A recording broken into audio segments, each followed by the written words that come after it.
Assalomu alaykum aziz kuzatuvchilar. Siz bilan Choy Time podkasti. Bugun biz juda ham hayajonlansak ham arziydi. Chunki bizning birinchi mehmonimiz maktabimiz direktori. Har qanaqa lavozimda ishlashingiz qat'iy nazar, birinchi navbatda shu intizom va mas'uliyatni har doim saqlab qolgan bo'ladi. Insonlar fojiasi to'g'risida shu asar.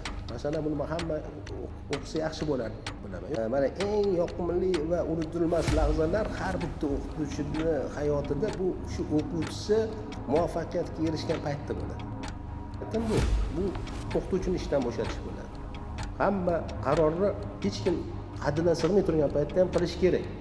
Lekin bu narsa bitta insonning hayoti bilan, kelajagi bilan bog'liq bo'ladi.